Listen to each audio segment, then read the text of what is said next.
অনেকদিন পর আব্বু আসলো বাসায় আমায় দেখতে। সো আব্বুর জন্য আমি কি নাস্তা বানাবো সেই জন্য চিন্তা করতেছিলাম। তারপরে ফ্রিজ থেকে চিকেন ফিলেট, কাবাব আর সমোসা সবগুলো বের করে নিলাম, কারণ এগুলো ফ্রাই করে এগুলো দিয়ে একটা সুন্দর নাস্তা হয়ে যাবে। তাছাড়া আব্বুর এই খাবারগুলো অনেক প্রিয়, অনেক ভালো লাগে। সো এগুলোই আমি রান্না করার জন্য এখন রেডি করে নিচ্ছি। সাথে আমি কিছু সবজিও ফ্রাই করে নিব, যেগুলো খেতে ভালো লাগবে, ব্রোকলি, ক্যাপসিকাম, অনিয়ন। সো এই তো আমি গোলমরিচের গুঁড়ো করে নিয়েছিলাম, ওগুলো দিয়ে সল্ট দিয়ে এটাকে ভালো করে ম্যারিনেট করে নিচ্ছি। সাথে আমি একটু সয়া সস দিয়ে দিচ্ছি, কারণ সয়া সস দিলে স্বাদটা একটু বেড়ে যাবে।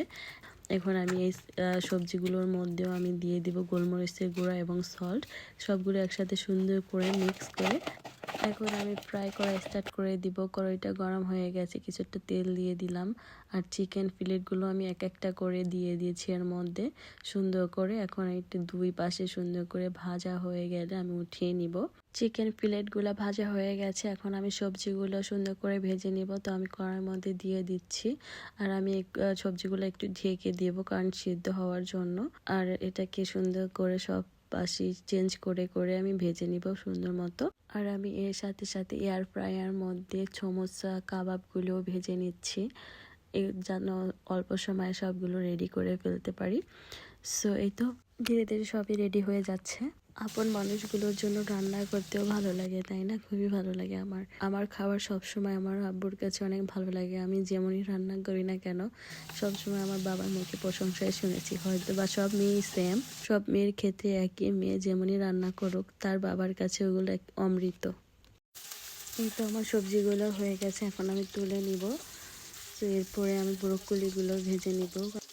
সব সবজিগুলো ধীরে ধীরে তুলে নিচ্ছি। আর ক্যাপসিকাম আমার কাছে অনেক মজা লাগে, চিকেনের সাথে ফিশের সাথে খেতে খুবই মজা।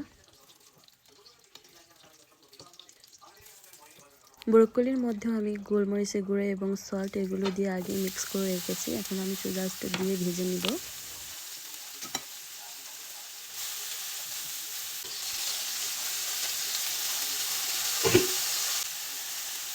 খাবারগুলো দেখতে আমার কাছে খুব ভালোই লাগছে, কালারফুল, রেড, গ্রিন, ইয়েলো এবং চিকেনের যে কালারটা, তো সব কিছু মিলিয়ে আমার কাছে ভালোই লাগতেছিল।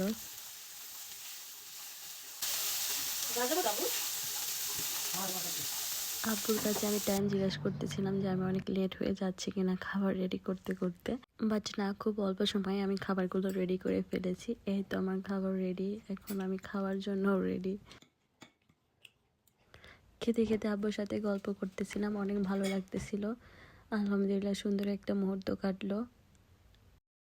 বাবা মার সাথে কাটানো প্রতিটা মুহূর্তই যেন অনেক মধুর আর স্মৃতি থাকে। সো আমি এটা স্মৃতি হিসেবে রেখে দিলাম।